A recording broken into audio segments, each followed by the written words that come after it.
సాయిరామ్. ఓం సాయీశ్వరాయ విద్మహే సత్యదేవాయ ధీమహి తన్న సర్వ ప్రచోదయాత్. సర్వదేవతాది స్వరూపుడు భగవాన్ శ్రీ సత్యసాయిబాబా వారి పాదపద్మములకు అనంత కోటి ప్రణామాలు చేస్తున్నాను. సాయిరామ్. నా పేరు జనార్దన్ అండి. నేను విశాఖపట్నం జిల్లా మురళీనగర్ భజన మండలి కన్వీనర్గా చేస్తున్నాను. సాయిరామ్. అలాగే మా నాన్నగారు ఆచార్య నారాయణమూర్తి గారు, మా అమ్మగారు నాగభూషణమ్మ గారు అండి. నేను మా కుటుంబం ఎలాగా స్వామి యొక్క పోడులోకి వచ్చాము, స్వామి మాకు కలిగించిన అనుభవాలు అని చెప్దామని అనుకుంటున్నాను. ముందుగా మా ఇంట్లో మా నాన్నగారు మా అమ్మగారు 1967వ సంవత్సరంలో స్వామి దగ్గరికి వెళ్ళడం జరిగిందండి. ముందుగా ఏంటంటే మా నాన్నగారి యొక్క ఫ్యామిలీ వాళ్ళు రామభక్తులు. మా తాతగారు, మా నాన్నమ్మ గారు లలితాదేవి భక్తురాలు. వాళ్ళకి అంతకు మించి ఇంక వేరే యొక్క దేవుళ్ళు అవి ఏం లేవు. వెంకటరమణమూర్తి అది ఎలాగో ఉంటుంది, తక్కిన ఇంకేం లేవు. కాకపోతే నేను 1966వ సంవత్సరంలో పుట్టాను. పుట్టినప్పటి నుంచి కొంచెం ఒంట్లో బాగోకపోవడం వలన చాలా చికాకుగా ఉండేది. మా మేనమామ గారు నేమాన్ శ్రీరామూర్తి గారు, ఆయన బరంపూర్లో ఉండేవారు. ఆయన అక్కడ తెలిసిన వాళ్ళ ద్వారా పుట్టపర్తి వెళ్ళడం, స్వామిని చూడడం, అక్కడి నుంచి ఒక ఫోటో, విభూతి, స్వామి యొక్క భజనావళి చిన్న పుస్తకం తీసుకొచ్చి మా అమ్మగారికి ఇచ్చి, దండం పెట్టుకో, విభూతి పెట్టు, పిల్లడికి బాగుంటాడని చెప్పడం జరిగింది. ఆ రోజు మా అమ్మగారు ఆ విభూతి పెడుతూ ఉండడం, ఆవిడకి తెలిసినా తెలియకపోయినా ఆవిడకి వచ్చిన రాగాల్లో ఆ భజనలో ఉండే భజనావళి పుస్తకంలో ఉండే పాటలు పాడుకుంటూ ఉండి, స్వామిని దగ్గరికి రావాలి, నేను చూడాలని అనుకుంటూ ఉండేవాడు. కానీ మా నాన్నగారికి రాముడు తప్ప ఇంకేవి ఇటువంటివి ఇష్టం ఉండేది కాదు. కానీ మా అమ్మగారు ఎప్పుడైనా మన పుట్టపర్తి వెళ్ళాలని అంటే, అలాంటి చోట్లకి మనం వెళ్ళలేము, చాలా ఎక్కడో ఉన్నాయి, మనకి తెలియదు అంటూ ఉండేవారు. ఆ 1967 అంటే నాకు పుట్టు జుత్తులు తీయించడానికని చెప్పేసి తిరుపతి వెళ్ళడం జరిగింది. 1 ఇయర్ లోపు నేను తిరుపతి వెళ్ళినప్పుడు మా అమ్మగారు, ఈసారి తిరుపతి వెళ్తున్నాం కదా, ఈ పుట్టపర్తి కూడా ఎక్కడుందో కనుక్కోండి, మీరు రైల్వే కదా చెప్తారంటే, ఆయన ఏం అనలేదు. కానీ పాస్ పెట్టారు ఎక్కడి దాకాను. తిరుపతి అయిపోయింది. మనం అనుకున్నాం కదా పుట్టపర్తి వెళ్దామంటే, మా నాన్నగారికి ఇష్టం లేదు. కానీ తప్పనిసరి పరిస్థితుల్లో తిరుపతిలో ఏదో ప్యాసింజర్ బండి ఎక్కి పుట్టపర్తి వెళ్ళడం జరిగితే అప్పుడే అదొక పెద్ద అద్భుతం. జరిగింది, కానీ అది వాళ్ళకి అద్భుతం అని చెప్పి వాళ్ళకి తెలీదు. మా అన్నయ్య కూడా ఉన్నాడు. అందరూ కూడా ప్యాసింజర్ బండి ఎక్కి అలసిపోయి పడుకున్నారు. మధ్యరాత్రిలో ఎవరో గట్టిగా లేపినట్టుగా మా నాన్నగారికి అయింది. లేచి చూసేసరికి ఎవరూ లేరు. కానీ వీళ్ళ ఒక పెద్ద ట్రంక్ పెట్టి మాత్రం వాళ్ళ దగ్గర లేదు, ఎక్కడో డోర్ దగ్గర పెట్టిస్తుంది. అప్పుడు గబగబా వెళ్ళి తీసుకుని వచ్చారేమో, ఎవరో లేపారు, లేపకపోతే ఈ పెట్టి అంతా మనకు పోను అనుకున్నారు. సరిగ్గా 10 ఎంతో అయింది. ధర్మవరం స్టేషన్లో దిగారండి. దిగేసరికి చిట్ట చీకటి, ప్లాట్ఫామ్ మీద ఎవరూ లేరు. వీళ్ళు మా ఫ్యామిలీ ఒక్కటే ఉంది, నేను, మా నాన్నగారు, మా అన్నయ్య, మా అమ్మగారును. స్టేషన్ మాస్టర్ ఉన్నారు. ఆయన అన్నారు, ఇప్పుడు ఇక్కడ పుట్టపర్తి వెళ్ళడానికి ఇప్పుడు బస్సులు ఏమి ఉండవండి, ఇక్కడ మీరు బస్ స్టాండ్కి వెళ్ళాలి, ఇప్పుడు ఏం అవకాశం లేదు, మీరు రాత్రి అంతా కూడా ఇక్కడే కూర్చుంటే రేపు తెల్లవారు వెళ్ళడానికి అవుతుందని చెప్పడం జరిగింది. నాన్నగారికి ఇష్టం లేకుండా తీసుకొచ్చిన కార్యక్రమం కదండి. అయితే ఏంటంటే మా నాన్నగారు చాలా చికాకు పడుతూ, అందుకే ఇలాంటి చోటకు రాకూడదు అన్నాను, నువ్వు తీసుకొచ్చు అని చెప్పి అప్పుడే మా అమ్మగారి మీద చికాకు పడుతున్నాడు. కానీ స్వామి యొక్క ఆయన మనల్ని పిలిచి తీసుకెళ్తున్నాడు. ఈ లోపల ఏంటంటే ఇంకొక అరగంటకి ఇంకొక ట్రైన్ వచ్చిందండి బొంబాయి నుంచి. ఒక 15 మంది హిందీ వాళ్ళు దిగారు. వాళ్ళు ఏమో మాట్లాడుకుంటున్నారు. వాళ్ళు ఎవరో లోపల ఊళ్ళోకి వెళ్ళారు, ఏదో చేశారు, ఒక వ్యాన్ ఏదో తీసుకొచ్చారు. పాపం మా అమ్మగారు అంటున్నారు, అంతమంది వచ్చారు కదండి, వాళ్ళు ఎక్కడికి వెళ్తున్నారు ఏంటో అడగండి అని అంటే, మా నాన్నగారికి ఇష్టం లేదు, అలా మనం అడగకూడదు, వెళ్ళకూడదు అంటే, మా అమ్మగారు గట్టిగా చెప్తే ఒక మాట వెళ్ళి అడిగితే, వాళ్ళు కూడా పుట్టపర్తి వెళ్తున్నారు, తప్పకుండా రండి, మీరు కూడా మాతో వచ్చేదురుగా అని చెప్పి తీసుకెళ్ళడం జరిగింది. ఎటు కాని స్థితిలో ఎలాగ స్వామి, అయ్యో ఇలా వచ్చాము, ఈయన చికాకు పడుతున్నారని చెప్పి మా అమ్మగారు మనసులో అనుకునేసరికి వాళ్ళు రావడం, ఆ వ్యాన్లో పుట్టపర్తి తీసుకెళ్ళడం జరిగింది. అది వెళ్ళిన మన్నాడే స్వామి మా అమ్మగారిని, మా నాన్నగారిని కూడా ఇంటర్వ్యూకి పిలవడం జరిగిందండి. పిలిచారు. లోపలికి వెళ్ళిన తర్వాత ఇంటర్వ్యూ రూములో ఏం మాట్లాడారు అనేది స్వామి మా నాన్నగారు ఇప్పటిదాకా మాకెప్పుడు చెప్పలేదు. మా నాన్నగారు సుమారు ఇప్పుడు 97 సంవత్సరాలు. మా అమ్మగారు మాత్రం బాగా గుర్తుంది. మా అమ్మగారు ఎప్పుడు కూడా చెప్తూ ఉంటారు. స్వామి అన్నట్టండి మా అమ్మగారిని దగ్గరికి పిలిచి, పాపం రోజు నన్ను చూడాలి చూడాలి అని చెప్పి నువ్వు అనుకునే దానివి, రోజు భజన పాటలు పాడుకుంటున్నావు కదా, ఇన్నాళ్ళకి వచ్చావు నువ్వు అని చెప్పి స్వామి దగ్గరగా పిలిచి ఆప్యాయంగా పిలిచి, నీ బిడ్డకేం పర్వాలేదు నేను చూసుకుంటాను అని చెప్పడం. అలాగే మా అమ్మగారికి అన్నట్ట, "నువ్వు దుడ్డుకి చాలా ఇబ్బంది పడుతూ ఉంటావు. కానీ ఏ ఇబ్బంది ఉండదు నేను చూసుకుంటానని" చెప్పారు. మా అమ్మగారికి దుడ్డు అంటే తెలియక ఏమిటో అనుకునొచ్చి బయట అడిగితే అందులో అన్నట్టు డబ్బుల గురించమ్మా.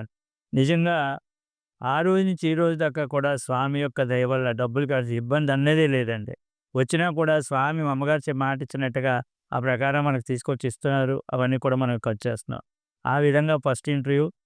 తరువాత ఆ రోజు దాకా కూడా మా నాన్నగారితో ఏం మాట్లాడారో తెలీదు కానండి.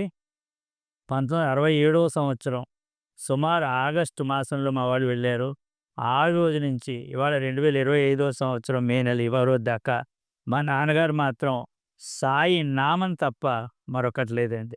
ప్రతి దానికి కూడా సాయిరాం, సాయిరాం, సాయిరామే. ఆయన తిన్నా, చేసినా, కూర్చున్నా, పడుకున్నా పట్టు విడవకుండా మరి స్వామి ఎలాగ ఆయన పొలో లాక్కున్నారో తెలీదు. అసలు ఒక నెగెటివ్ భావం లేదు. ఒక నెగెటివ్ ఇది లేదు. ఏమీ లేదు. ఆ రకంగా స్వామి యొక్క దీంట్లో పోల్లోకి మేము వచ్చాము. మాకైతే నేను కళ్ళు తెరిచిన ఊహొచ్చిన దగ్గర నుంచి భగవంతుడు అంటే సత్యసాయినాథుడే తప్ప మరొకటి లేదండి. మా విద్యా దశలో కానీ, ఎక్కడ కానీ ఏవైనా సాయిరాం, సాయిరాం, సాయిరాం అనే. అలాగే ఇంకొక చిన్న విషయం, స్వామి నాకు అక్షరాభ్యాసం చేశారండి.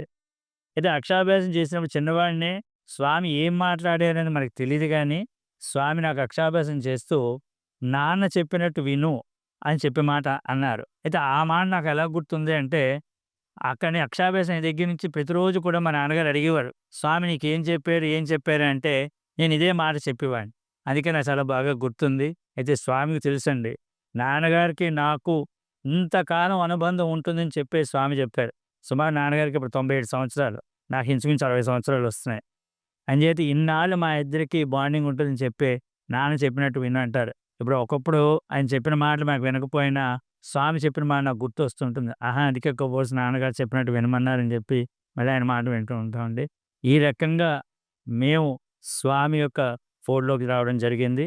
తర్వాత స్వామి యొక్క అనుభవాలు అనేకం మాకు జరిగాయి. అవన్నీ కూడా మీకు చెప్పడం జరుగుతుందండి. సాయిరామ్ అండి. అంటే నాకు జరిగిన అనుభవం కాదు గానీ స్వామిని మా కుటుంబంలో అందరినీ కూడా మా అమ్మగారు, మా నాన్నగారు పలానా చోట భగవంతుడున్నాడు. మీరు చూడాలి అని చెప్పి అందరిని తీసుకెళ్ళేవారండి. తీసుకొని వెళ్తే మా నాన్నగారి పనేంటంటే రైల్వేలో గనక అందరికీ టికెట్లు కొనడం, రిజర్వేషన్ చేయించడం, తీసుకెళ్ళడం ఆయన పనైతే, అక్కడ అప్పట్లో హోటల్స్ అవి ఉండేవి కాదు కనుక, ఈ వంట సామాగ్రి అంతా పట్టుకుని వెళ్ళి, వాళ్ళందరికీ వండి పెట్టడం, వంటలు చేయడం మా అమ్మగారి పని. అంటే కొంతమంది ఎవరు సాయం చేసినా ఇదే పని. అయితే వచ్చిన వాళ్ళందరూ కూడాను, ఇదే కదా మేము మొట్టమొదటిసారి వచ్చాము. మళ్ళీ ఎప్పుడొస్తామో తెలీదు. మేమందరం స్వామిని చూడ్డానికి వెళ్తామని చెప్పి వాళ్ళు స్వామిని చూడ్డానికెళ్తే, ఇక్కడ చెట్టు కింద మా అమ్మగారు వండుతూ ఉంటే, స్వామి మొట్టమొదటిగా మా అమ్మగారి దగ్గరికి వచ్చేవారండి. వచ్చి దర్శనం ఇచ్చిన తర్వాతే ఆయన ఆ పూర్ణచంద్ర ఆడిటోరియంలోకి అక్కడికెళ్ళేవారు. అప్పుడు అందరూ వచ్చేవారు, "స్వామి మేము చూసామంటే, మీ అందరికన్నా స్వామి నా దగ్గరికే ముందొచ్చారని" చెప్పి చెప్పడం జరుగుతుండేది. అలా మా అమ్మగారికి మాత్రం స్వామిని చూడడానికి ఆవిడ ప్రత్యేకంగా వెళ్ళకపోయేసరికి, స్వామి ఆవిడ దగ్గరికొచ్చేవారు. అలా తీసుకొచ్చిన వాళ్ళలో మాకు మా పెద్దమ్మ గారు ఒక ఆవిడున్నారు. వాళ్ళు ఒకప్పుడు బాగా బ్రతికినా కూడా తర్వాత కొన్ని పరిస్థితుల వలన వాళ్ళు చాలా ఇబ్బందులు పడుతూ ఉంటే వాళ్ళు తీసుకొని వెళ్ళిన తర్వాత, ఆవిడ పుట్టపర్తి నుంచి వచ్చిన తర్వాత ప్రతి లక్షవారం కూడా స్వామి భజన చేసుకునేది అందరిని పిలిచి. అప్పట్లో స్వామి భజన అంటే సుమారు గంట, గంటన్నర చేసేవారు ఇళ్ళలో కూడా. చేస్తే ఆవిడ పరిస్థితి ఎలా ఉండేదంటే లక్షవారం ఆవిడ దండం పెట్టుకొని ప్రతి లక్షవారం నీ భజన చేసుకుంటాను స్వామి మమ్మల్ని చూడాలని చెప్పి ఆవిడ దండం పెట్టుకుంది. పట్టుదలగా చేస్తే ఆవిడ పరిస్థితి ఎలా ఉండేదంటే ఆవిడే చెప్పింది. ఏం నైవేద్యం పెడతాము అని చెప్పి టెన్షన్ పడుతూ ఉంటే, ఎక్కడో పెద్ద కొబ్బరి చెట్లు ఉండేవిటండి. ఎప్పట్లా కొబ్బరి చెట్టు ఎక్కి తీయడానికి అయ్యేది కాదు. ఆ రోజు 2 కొబ్బరి బొండాలు పడేవిటండి. గబగబా ఒలిచి కొబ్బరికాయ కొట్టి కొబ్బరి కూర చేసి పెట్టేది. తరువాత దీపం పెడితే గంటన్నర సేపు దీపం వెలగడానికి నూనె ఉంటుందా? ఉండదా? అని చెప్పి ఆవిడ టెన్షన్ పడేదండి. అందులో నూనె ఉండేది కాదుట కానీ భజన అయ్యేదాకా కూడా ఆ జ్యోతి అలా వెలుగుతూనే ఉండేదండి. అదే ఓ పెద్ద మిరాకిల్. అలా ఆవిడే ప్రత్యక్షంగా చెప్పింది. భజనలో అసలైతే నూనెయితే ఉండేది కాదు. అది ఎప్పుడో అయిపోయింది. కానీ ఆ జ్యోతి మాత్రం ఎక్కడా ఆరకుండా స్వామి భజన అయ్యేదాకా వెలిగేదని. తర్వాత స్వామి యొక్క ఆశీర్వాదం వల్ల వాళ్ళందరూ పిల్లలందరికీ కూడా రైల్వేలో ఉద్యోగాలు రావడము, అలాగే అమ్మాయికి బ్యాంకులో రావడం. చాలా మంచి స్థితిలో ఇప్పుడు అందరూ కూడా ఉన్నారండి. ఇది అంటే ప్రత్యక్షంగా ఆవిడ చెప్పిన మాటలు విని నాకు అనుభూతి కలిగినటువంటి ఒక అనుభవం. అలాగే ఇంకా మాకు ఆయన చెప్పాం కదండీ! ప్రతీదీ కూడా స్వామితో అనుసంధానం లేనిదే ఏ యొక్క పని మాకు లేదండి. ప్రతీదీ కూడా స్వామివారే మాకన్నీ కూడా చేసి పెడుతూ ఉన్నారు. ఒకసారి మేమందరం కూడా 2004 సంవత్సరంలో పుట్టపర్తి వెళ్ళడం జరిగింది పత్తి యాత్రకని చెప్పేసి.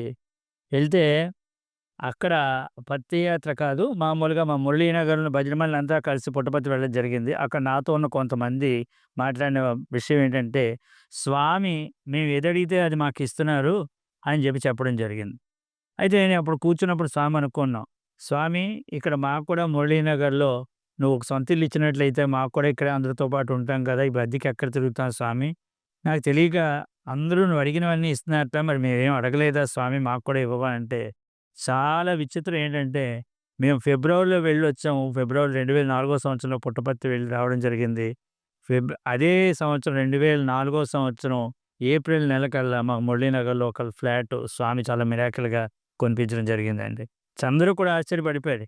ఏంటి అదొక్కటే కోరిక. అయితే ఆ కోరిక కూడా ఇక్కడ స్వామి చెప్తున్నారు. ఎప్పుడూ కూడా మనం అండి స్వామిని అడిగేది కానీ, కోరేది కానీ పెద్దగా కోరుకోండి. మన మొహమాటానికి పోయి చిన్నగా కోరామంటే చిన్నగా కాదు. నేను చిన్నగా కోరి స్వామి మాకు కూడా ఒక చిన్న ఇల్లు ఇవ్వంటే చిన్న ఇల్లు ఇచ్చాడు. ఇప్పుడు అనుకుంటూ ఉంటాను. అయ్యో! స్వామి పెద్దదిగా అడిగితే బాగుండేమో పెద్ద ఇల్లు ఇచ్చేవాడేమో అని నేను అనుకుంటూ ఉంటాను. అంచేత మనం ఏది కోరినా కోరకపోయినా స్వామి ఇస్తాడు. కానీ కోరుకోమన్నాడు. కోరండి, అడగండి తప్పులేదు. స్వామి మనందరికీ తల్లి, తండ్రి. అంచేత మనం వారిని అడగకపోతే ఎవరిని అడుగుతాం అనేటువంటి ధైర్యంగా మనం అడగాలండి స్వామిని. అడిగితే తప్పకుండా మనకు స్వామి అన్నీ అందిస్తారు. అదే విధంగా మా అబ్బాయి ఇంజినీరింగ్ చదివించాలి అని చెప్పేసి అనుకునేవాడిని. సాయిరామ్ అండి. రేపు మా నాన్నగారికి స్వామి చేసినటువంటి అనుభవం చెప్తాను. 2004 సంవత్సరంలో ఆగస్ట్ నెలలో మా నాన్నగారు సర్వీస్‌కి వెళ్ళి రావడం జరిగింది. ఆ మర్నాడు ఆయన వస్తూనే చాలా డల్‌గా ఉన్నారు. ఎందుకిలా ఉన్నారు అని చెప్పి అనుకునేసరికి ఆయనకి బ్రెయిన్ స్ట్రోక్ వచ్చి అంటే ఒక పక్క పారాలిసిస్ వచ్చిసిందండి. మేము ఇక్కడ అపూర్వ హాస్పిటల్‌లో ఆడ చూపించడం జరిగింది. డాక్టర్ తిలక్ గారు ఉన్నారు. కేజీ తిలక్ గారు. ఆయనకి తీసుకెళ్ళి చూపిస్తే ఆయన ఏమన్నారంటే, "వెంటనే బ్రెయిన్ స్కాన్ చేయించండి" అన్నారు. చేస్తే బ్రెయిన్‌లో బ్లడ్ క్లాట్ అయ్యి ఉంది. ఇమ్మీడియేట్‌గా ఆయనకి ఆపరేషన్ చేయాలి. లేకపోతే కోమాలోకెళ్ళిపోతారు అని చెప్పడం జరిగిందండి. అంత ఇమ్మీడియేట్‌గా బ్రెయిన్ ఆపరేషన్ ఎలా చేయిస్తాం? ఒక 1 అవర్ టైం కూడా లేదు. మేము సరిగ్గా డాక్టర్ గారి దగ్గరికెళ్ళేసరికి అంటే ముందు రోజు వెళ్లి చూపించాం. ముందు రోజు స్కాన్ చేయాలన్నారు చేయించాం. ఆ మర్నాడు డెవలప్‌మెంట్ ఏంటంటే ఆయన రైట్ సైడ్ అంతా కూడా పారాలిసిస్ వచ్చేసిందండి. సో, మర్నాడు మేము వెళ్ళేసరికి డాక్టర్ గారు ఆ స్కాన్ రిపోర్ట్ చూసి ఇమ్మీడియేట్‌గా 1 అవర్‌లో అంటే మేము 11 గంటలకి డాక్టర్ గారి దగ్గర ఉన్నాం. 1 గంటకల్లా ఆపరేషన్ మొదలుపెట్టాలండి. లేకపోతే ఆ వ్యక్తి కోమాలోకెళ్ళిపోతారు. మనం ఏమి చేయలేమని చెప్పడం జరిగింది. అప్పుడు ఒకసారి నేను మా కజిన్ ఉన్నాడు. బాగా స్వామిని మనసులోనే ప్రార్థించుకున్నాను. స్వామి ఇలాంటి పరిస్థితుల్లో ఏం చెయ్యాలి? ఇప్పటికిప్పుడు ఎక్కడి నుంచి చేయిస్తా నేను ఆపరేషను? అమౌంట్ అది ఎక్కడ సర్దుబాటు చేస్తావు? ఏంటి స్వామి ఇలా చేసావని చెప్పి నేను మనసులో చాలా బాధపడ్డాం. నాకు స్వామికి ఉండే అనుబంధంతోటి స్వామి మీద దెబ్బలాడడం కూడా జరిగింది. అయితే వెంటనే మేము ఇంటికి తీసుకొచ్చాం. మీ ఇంటికి రాలేదు. అదే హాస్పిటల్‌లో మీరన వేరే ఒక డాక్టర్ గారు ఉన్నారండి. కేఎస్ అనంత గారని. మీకందరికీ కూడా అపూర్వ హాస్పిటల్ ద్వారకా నగర్ అండి. ఇక్కడ జరిగిందంతా కూడా. అనంత్ గారి దగ్గరికెళ్ళాం. ఆయనకి మాకు కూడా పెద్ద పరిచయం అయితే ఏం లేదు. మామూలుగా ఎప్పుడో కలిసేవాళ్ళం అంతే. ఆయనకి రిపోర్ట్ చూసి, "ఒకసారి చూడండి సార్" అంటే తిలక్ గారు ఇలా అన్నారు. మీ అభిప్రాయం కూడా చెప్పండి అంటే ఆయన కూడా చూసి, "లేదమ్మా ఇమ్మీడియేట్‌గా చేయించాలి. మరి ఎక్కడ చేయిస్తారు" అన్నారు. "సార్ మాకదే తెలీదండి. అందుకే మీ దగ్గరికొచ్చామంటే" అసలు స్వామి వాళ్ళు ఎలా దూరారో నాకు తెలీదు. వెంటనే ఆయన ఇద్దరు ముగ్గురికి ఫోన్ చేశారండి డాక్టర్స్‌కి. పెద్ద డాక్టర్ చేస్తే వాళ్ళందరూ కూడా ఔట్ ఆఫ్ స్టేషన్. అయ్యో! ఏంటి ఇలా బ్యాడ్‌గా ఉంది అని మనసులో అనిపించింది. తర్వాత సత్యవరప్రసాద్ అని చెప్పేసి ఆయన ఇప్పుడు మన కేజీహెచ్‌లో దీంట్లో ఉన్నారు. న్యూరాలజీ దీంట్లో. ఆయనకి ఫోన్ చేస్తే ఆయన వెంటనే నేనొస్తా అన్నారు. అయితే ఇక్కడ డాక్టర్ గారు ఆయనతో మాట్లాడే విషయం మీకొకటి చెప్పాలండి. "వరప్రసాదు ఇక్కడ మా వాళ్ళున్నారయ్యా. నీ యొక్క ఇది ఉంది. వెంటనే నువ్వు రావాలని చెప్తే తప్పకుండా ఆయనొస్తా" అన్నాడు. వెంటనే డాక్టర్ గారు ఏమన్నారంటే, "మీరు వెంటనే వెళ్లి ఆ పేషెంట్‌ని తీసుకురండి" అని చెప్పడం జరిగింది. మేము వెంటనే ఆటోలో చేసి తీసుకొచ్చాం. ఈ లోపున ఏంటంటే అనంత్ గారు కేస్ షీట్ మీద కేర్ ఆఫ్ ఆయన పేరు రాసి సింగిల్ పైసా పే చేయకుండా ఆపరేషన్‌కంతా అరేంజ్ చేయించాడండి. ఇవాళ ఒక మనం బీపీ చూడాలన్నా, ఏం చూడాలన్నా రూ. 100 అక్కడ డబ్బులు పెడితే కానీ చూడని స్థితిలో పెద్ద ఇంత ఆపరేషన్‌కి సింగిల్ పైసా పే చేయకుండా ఆపరేషన్ థియేటర్‌కి అలో చేశారంటే అది స్వామి మిరాకిల్ తప్ప మరొకటి కాదండి. ఇందులోగా వరప్రసాద్ గారు రావడం జరిగింది. కేఎస్ అనంత్ గారు కూడా పక్కనున్నారు. చక్కగా ఆపరేషన్ జరిగింది. ఆపరేషన్ అయిపోయిన తర్వాత ఆ డాక్టర్స్ చెప్పిందేంటంటే, "మేం చేసిందేమీ లేదమ్మా. మీ నాన్నగారు మాతో అలా సాయి గాయత్రి చేస్తూనే ఉన్నారు. అంటే ఓన్లీ ఇక్కడ దీనికే అనస్థీషియా ఇవ్వడం వలన ఆయన తక్కిన తెలివిగానే ఉన్నారు. సాయినామాలు చేస్తూనే ఉన్నారమ్మా. స్వామే చేశారు. మీ బాబాగారు చేశారు" చెప్పడం జరిగిందండి. ఆపరేషన్ చాలా సక్సెస్ అయింది. ఆపరేషన్ అయిన వెంటనే కొద్దిసేపటికి ఆయనకి రైట్ సైడ్ అంతా కూడా మళ్ళీ మామూలుగా అయింది. చక్కగా ఉన్నారు. ఆ తర్వాత ఒక 4 రోజులకి రాత్రి 10:30 టైం అప్పుడు ఒక పెద్దాయన వచ్చాడండి నాన్నగారిని చూడ్డానికని. ఆ సిస్టర్ తీసుకొచ్చింది. ఆయన వస్తూనే నేను, మా నాన్నగారు, మా అమ్మగారు ఉన్నాం ఆ రూమ్‌లో.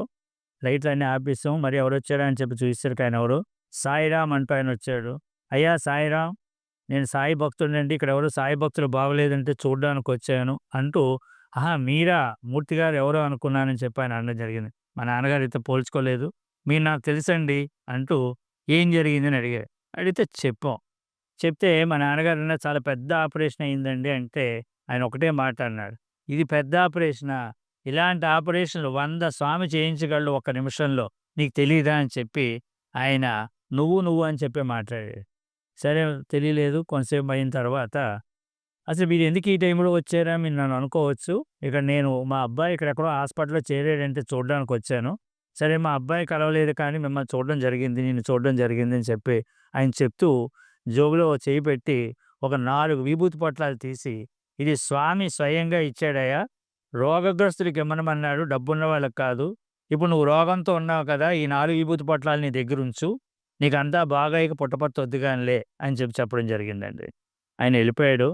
అప్పుడు మాకేం అనిపించలేదు కానీ, తరువాత మాకందరికీ అనిపించిందేంటంటే, సాక్షాత్తు స్వామే ఆ రూపంలో చూడ్డానికొచ్చాడు. ఒక పల్లెటూరు వాడు వేషం వేసుకొని వచ్చారు. అయ్యో! మనం తెలుసుకోలేకపోయామని చెప్పి మా నాన్నగారు చాలా బాధపడడం జరిగిందండి.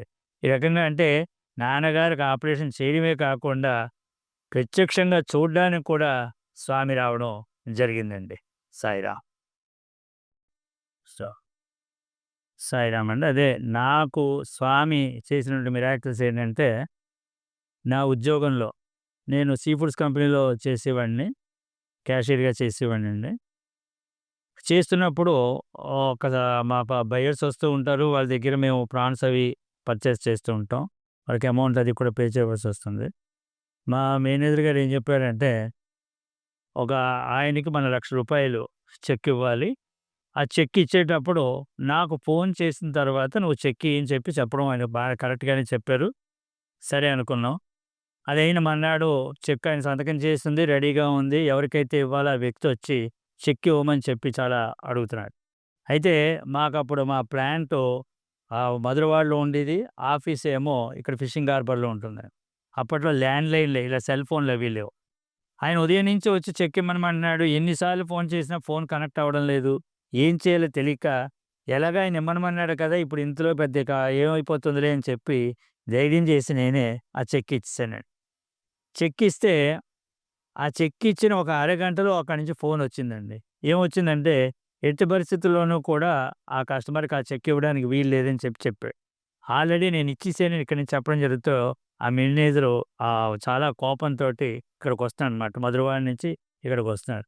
అక్కడ జరిగిన విషయం ఏంటంటే, ఆల్రెడీ ఎవరైతే నా దగ్గర చెక్ తీసుకున్నాడో, ఆయన అక్కడ ప్లాంట్‌లో తగువుపడి, అక్కడ అమౌంట్ కూడా తీసుకోవడం జరిగిందండి. అంటే 1,00,000 అమౌంట్ తీసుకున్నాడు. ఇక నేను 1,00,000కి చెక్ ఇచ్చేయడం జరిగిందండి. 1,00,000 కాదు సారీ 2,00,000కి చెక్ ఇచ్చడం జరిగింది. అయితే ఎప్పుడైతే ఈ 2 వెళ్ళిపోయాయో ఆ మేనేజర్ చాలా కోపంతోటి చాలా హడావిడి చేస్తూ అక్కడి నుంచి అప్పట్లో అంబాసిడర్ కారు. ఆ కారులో చాలా స్పీడ్‌గా వచ్చాడు. ఆ డోర్ ఇక్కడ కింద వేసేసరికి మేము ఫ్రై ఫ్లోర్‌లో ఉంటాం. అక్కడే చాలామంది అన్నారు మా స్టాఫ్ అంతా కూడాను. ఆ డోర్ విరిగిపోయి ఉంటుంది చాలా కోపంగా వస్తున్నాడని చెప్పి. అందరూ కూడా నా దగ్గరికొస్తున్నారు. "ఎందుకలా చేసావు? తను చెప్పాడు కదా! చెప్పినప్పుడు నువ్వెందుకిచ్చావంటే" "ఏమో ఎప్పుడూ లేదు అలా చేసాం, ఇచ్చేసాం." సరే ఏం చేస్తాం స్వామి నేనొకటే సాయి గాయత్రి చేస్తుండేవాడిని. సాయి గాయత్రి చేయడం, సాయినామం చేయడం. ఆ చుట్టూ కొంతమంది లోపల సరదాగా ఉన్నవాళ్ళుంటారు. కొంతమంది మన మీద జాలి పడిన వాళ్ళుంటారు. వస్తే ఏం చెయ్యాలో తెలీదు. చాలా కోపిష్టి, చాలా మంచివాడు కాదు. ఏంటి స్వామి ఇలా చేసావు ఏంటి? ఇప్పుడు ఏం చేయాలి స్వామి? ఎలా మాట్లాడాలి? ఏంట్రా నేను సాయిరాం, సాయిరాం అనుకుంటున్నాను. ఆఫీస్ అంతా కూడా చాలా ఇదిగా ఉన్నారు టెన్షన్ తోటి. ఆయనొచ్చాడండి. వస్తూనే క్యాబిన్‌లోకి వెళ్ళాడు. క్యాబిన్ తలుపు కూడా విరిగిపోయిందమ్మన్నంతగా తలుపు గట్టిగా వేశాడు. నన్ను పెద్ద నోరు పెట్టి పిలుస్తున్నాడు. నేను ఒక్కటేనండి సాయిరాం, సాయిరాం, సాయిరాం అనుకుంటూ నేను లోపటికెళ్ళా. అప్పుడు నేను చాలామంది స్వామి భక్తులని చెప్పేసి కొంతమంది వెటకారం చేసేవాళ్ళు కూడా కొంతమందున్నారు. ఏదైనా మన లోపలికెళ్ళేసరికి ఆయన ఇంక నా మీద అరవబోతాడు. అక్కడ మీకు యాక్చువల్‌గా చెప్తాను. ఆ టేబుల్ మీద 2 ల్యాండ్‌లైన్స్ ఉన్నాయండి. ఒకటి రెడ్ కలర్ తోటి ఉండేటువంటిది ఒకటి ఫోను. ఒకటి గ్రీన్ కలర్ ఫోన్ ఒకటి.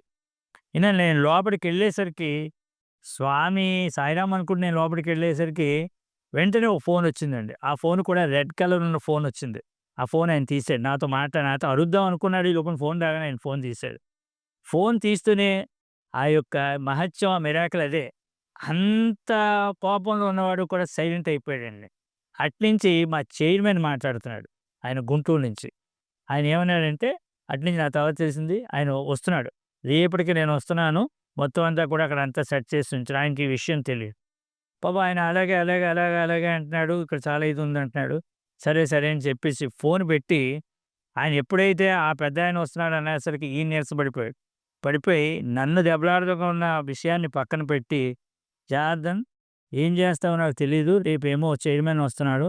ఆయన నువ్వు మాట్లాడుకోండి. నేను మాత్రం ఉండను. నేను క్యాంప్ వెళ్ళిపోతున్నాను. నువ్వే చూసుకో" అని చెప్పేసి నాకు వదిలేసాడండి. అంతా సైలెంట్ ఏమీ లేదు. బయట ఆఫీస్‌లో స్టాఫ్ బయట రూమ్‌లో ఉన్న వాళ్ళందరూ కూడా లోపట ఏం జరుగుతుందా? ఏం జరుగుతుందా? అని అనుకుంటున్నారు. ఏంటి ఒక మాట వినపడడం లేదు. ఒక కేక లేదు. ఒక గోల లేదు. ఏమిటయిందా అని. అప్పుడు నేనన్నాను, "మీకెందుకండి నేను చూసుకుంటాను. మీరేం టెన్షన్ పడకండి మీరెళ్ళండి" అన్నా. అంటూ ఆయన ఒక మాట అన్నాడు. "నీకు చెప్పాను గదయ్యా! నీకు చెప్పినా కూడా నువ్వెందుకలా ఇచ్చేసావు? సరే ఏమవుతుందో నాకు తెలీదు. నేనైతే ఉండను. నువ్వును ఆ చైర్మన్ మాట్లాడుకోండి" అని చెప్పి వెళ్ళిపోయాడు. సరే ఆయన వెళ్ళిపోయాడు. నేను సాయి గాయత్రి చేస్తూనే ఉన్నాను. ఆయన ఎంత స్పీడ్‌గా వచ్చాడో అంత స్పీడ్‌గానే వెళ్ళిపోతే నేను బయటకొచ్చేసరికండి చెప్తే నమ్మరు అక్కడ స్వామి అంటే ఇష్టం లేనివాళ్ళు కొంతమంది. "ఏరా బాబు నువ్వేం విభూది జల్లావా? లోపట ఏమైనా చేసావా? ఏంటి అలా మైకమైపోయి వెళ్ళిపోయాడు. అసలు నేను ఒక్క మాట అనలేదు" అని చెప్పి అందరూ అనడం జరిగింది. ఏం జరిగిందో నాకు తెలుసు. మన సాయి గాయత్రి, మన సాయి నామం అలాంటి పని చేస్తుందని. సరే అయిపోయింది. సాయిరాం సరే స్వామి రేపు మాట్లాడాలి. ఏం చేయాలో నాకు తెలీదు చూద్దాం అన్నా. మర్నాడండి సరిగ్గా నేను ఆఫీస్‌కెళ్ళేసరికి ఎవడైతే ముందు రోజు నా దగ్గర నుంచి చెక్కు, డబ్బులు పట్టుకొని వెళ్ళిపోయాడో ఆ వ్యక్తి వచ్చున్నాడు. ఆయన ఒకటే మాట అన్నాడండి. ఆయన ముస్లిము. "అయ్యా! రాత్రంతా కూడా నాకు నిద్ర పట్టలేదు. ఒకటే ఒకటే నా చెవిలో వెళ్లి ఆ అమౌంట్ ఇచ్చేసేయి, వెళ్లి ఆ అమౌంట్ ఇచ్చేసేయి" అని చెప్పేసి వచ్చిందండి. నాకు అల్లావే చెప్పాడనుకున్నాను. నాకు మిమ్మల్ని చూస్తే ఇదనిపించింది. అయ్యో! నా వల్ల కదా మిమ్మల్ని ఇబ్బంది పెట్టుంటారని చెప్పేసి పరిగెత్తుకొచ్చానండి. మిమ్మల్ని ఏమైనా మాత్రం వాళ్ళు అనుంటే నేను ఇంకో రకంగా ఉందునని నన్నడిగాడు. అబ్బే! నన్నేం అనలేదండి. మరి ఏదో ఒక రకంగా వసూలు చేయమన్నారని చెప్పారండి. తప్పకుండానండి మీ అమౌంట్ మీకిచ్చేస్తానని చెప్పి అంటే అమౌంట్ ఇవ్వను గానీ మీకు అంతా మెటీరియల్ అంతా మేము ఇచ్చేస్తాం ఇవాళ అన్నాడు. వెంటనే మా చైర్మన్ గారికి ఫోన్ చేశాను. సార్ నేను ఇలా జరిగిందండి. ఆయన ఇప్పుడు మెటీరియల్ ఇస్తానంటే తీసుకోమ్మా వెంటనే తీసుకోమ్మా అన్నాడు. అంటే ఏమీ లేదు. అది చాలా, చాలా, చాలా పెద్ద మిరాకిల్. నాకిప్పటికి కూడా ఆ రోజు జరిగిందంతా కూడా నా చెవుల్లో రింగు రింగుమంటుందండి. అంటే సాయి గాయత్రికి అంత పవర్ ఉందండి. నేను ఆ రోజు రాత్రంతా కూడా ఇంట్లో కూడా ఎవరికీ తెలీదు. "ఏరా అంత టెన్షన్‌గా ఉన్నావని" అన్నారు. కానీ ఏం లేదని చెప్తూ స్వామి ఫోటో దగ్గరికెళ్ళడం, సాయి గాయత్రి చేశాను. సాయి గాయత్రి రాత్రంతా చేసేసరికి ఆయన చెప్పిన విషయం ఏంటంటే, "నాకు రాత్రంతా నిద్ర పట్టలేదమ్మా.